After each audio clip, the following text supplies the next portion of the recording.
Hi guys, welcome back to our channel. So next match వచ్చేసి CSK versus DC. So ఈ రెండు టీమ్స్లో ఏ team win అవుతుందో clear కట్గా చూద్దాం. చివరి దాకా చూసేయండి. ఛానల్ సబ్స్క్రైబ్ చేసుకోండి, వీడియోని అయితే లైక్ చేసేయండి. కామెంట్ సెక్షన్లో ఎవరు గెలుస్తారని మీరు అనుకుంటారో కింద కామెంట్ సెక్షన్లో కూడా చేయండి. సో మ్యాటర్ ఏంటంటే సిఎస్కే ఆల్రెడీ పిచ్చ ఫామ్లో కనిపిస్తుంది. ఎందుకంటే బ్యాక్ టు బ్యాక్ విన్నింగ్స్ ఉన్నాయి. బ్యాటింగ్ బౌలింగ్ కుమ్మి పడేస్తున్నారు. డీసీ చూసుకున్నట్లయితే స్టేబుల్ ఇంకా అవ్వలేదు. ఈ రెండింటి మధ్యలో ఎలా ఉంటుంది అనేది చూద్దాం. సో ఈ మ్యాచ్లో ఫస్ట్ ప్లేయింగ్ 11 అయితే డిస్ప్లే చేస్తాను, చూసేయండి. చెన్నై సూపర్ కింగ్స్ గురించి మాట్లాడుకుందాం. రుతురాజ్ గైక్వాడ్ కొత్తగా కెప్టెన్గా వచ్చినా కూడా తన బ్యాటింగ్ స్టైల్ అయితే సేమ్ ఎలా అయితే ముందు ఈ సీజన్లో ఆడేవాడో అదే స్టైల్లో ఆడుతున్నాడు, విచ్ ఇస్ చాలా చాలా మంచిది.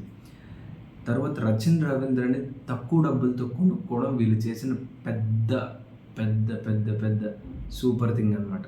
సో అజింక్య రహానే బ్యాటింగ్లో మంచిగా పెర్ఫామ్ చేయకపోయినా ఫీల్డింగ్లో మాత్రం ఆధారపడుతున్నాడు. శివం దుబే, బాబు నువ్వు ఇండియా టీంకి వచ్చి ఫినిషర్గా ఆడు అన్నట్టు ఆడుతున్నాడు. ఇకపోతే డ్యారీ మిచిల్, వాట్ టు సే, తను కన్సిస్టెంట్గా న్యూజిలాండ్ నుంచి ఆడుతూనే ఇక్కడ కూడా పర్వాలేదు. లాస్ట్ మ్యాచ్లో కూడా బాగానే ఆడాడు. ఇకపోతే జడేజా మన గురించి తెలిసింది, మనోడు బౌలింగ్ బ్యాటింగ్ చెప్పాల్సిన అవసరం లేదు. ధోని బ్యాటింగ్ కోసం నేను ఈగర్గా వెయిట్ చేస్తున్నాను. లాస్ట్ 2 మ్యాచెస్ నుంచి ఇంకా బ్యాటింగ్ అయితే దొరకట్లేదు. సిఎస్కే టీం ఫుల్ మీల్స్ ఎలా ఉంటుందో అలా ఉంది. ఎస్ఆర్హెచ్ సిఎస్కే ఈ సీజన్ చాలా చాలా మంచి ఫామ్లో కనిపిస్తున్నారు. ప్రతి ఒక్క ప్లేయర్ వాళ్ళ ఫుల్ ప్లెజ్డ్ గేమ్ అయితే బాగా ఆడుతున్నారు. లాస్ట్ మ్యాచ్లో దుబే 51 రన్స్ స్కోర్ చేశాడు, అద్భుతమైన నాక్. అలాగే ఇద్దరు ఓపెనర్స్ కూడా 45+ రన్స్ అయితే స్కోర్ చేశారు, which is a good thing అనమాట. సో ఇకపోతే బౌలింగ్ చూసుకున్నట్లయితే బౌలింగ్ వైపు సిఎస్కే తరపున లాస్ట్ మ్యాచ్లో దీపక్ చహర్, ముస్తఫిజుర్ రెహమాన్, దేశపాండే ముగ్గురు 2 వికెట్లు అయితే తీసుకున్నారు. ఎకనామికల్గా దేశపాండే లాస్ట్ మ్యాచ్లో నిలిచాడు.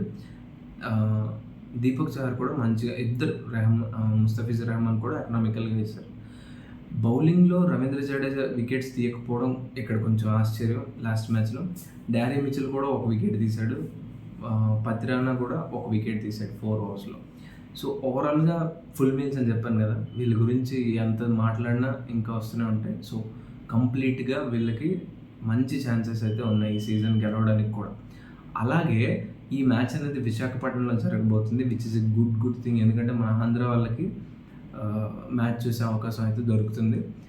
సో ఖచ్చితంగా స్టేడియంకి వెళ్ళి చూడడానికి ట్రై చేయండి. సో తప్పకుండా CSK undoubtedly a strong team in this season అనమాట.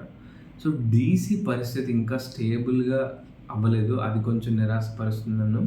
బట్ కమింగ్ టు ఓపెనర్స్, నాకైతే వార్నర్ మంచి పెర్ఫార్మెన్స్ అయితే ప్రతి మ్యాచ్లో ఇస్తున్నాడు అనిపిస్తుంది. 49 రన్స్ స్కోర్ చేశాడు లాస్ట్ మ్యాచ్లో.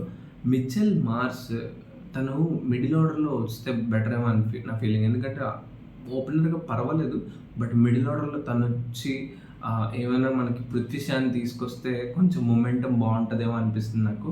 సో వాళ్ళు అలా చేస్తే బాగుంటుంది. బట్ మార్ష్ కూడా పర్వాలేదు. రిషబ్ పంత్ దాని స్టైల్లో ఆడుతూనే ఉన్నాడు. ఇంజురీ తర్వాత ఎక్కువ ఎక్స్పెక్ట్ చేయం, బట్ తనదైన స్టైల్లో ఆడుతూనే ఉన్నాడు. సో ఓవరాల్గా బ్యాటింగ్లో కొత్త రిక్కీ బూయింగ్ తీసుకున్నారు. తనైతే అసలు 0 స్కోర్ లాస్ట్ మ్యాచ్, అది కొంచెం డిసప్పాయింట్మెంట్ కలిగించింది. ఇకపోతే అభిషేక్ పోరెల్ కూడా 9 రన్స్ స్కోర్ చేశాడు. మిగతా వాళ్ళందరూ నాకు పెద్దగా ఇంపాక్ట్ అయితే అనిపించలేదు. బౌలర్స్ విషయం చూసుకున్నట్లయితే ఖలీల్ అహ్మద్, ముఖేష్ కుమార్, నోకియా, అక్షర్, కుల్దీప్ యాదవ్, వీళ్ళు మొత్తం బౌలర్స్. లాస్ట్ మ్యాచ్లో కుల్దీప్ యాదవ్, ముఖేష్ కుమార్, నోకియా పూర్తిగా ఎక్స్పెన్సివ్ అయిపోయారు, చాలా రన్స్ అయితే ఇచ్చేశారు. బట్ ఖలీల్ అహ్మద్ 4 ఓవర్స్లో 24 రన్స్ మాత్రం ఇచ్చాడు, విచ్ ఇస్ గుడ్ థింగ్.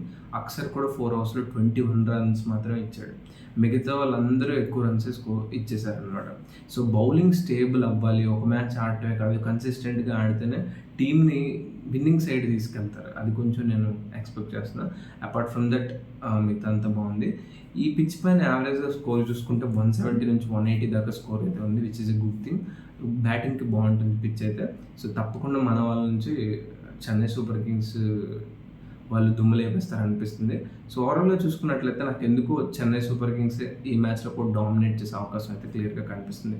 ఇది నా ప్రిడిక్షన్. మీకు నచ్చినట్లయితే తప్పకుండా వీడియోని లైక్ చేయండి, ఛానల్ సబ్స్క్రైబ్ చేసుకోండి. Thanks for watching this video. Signing off. By by.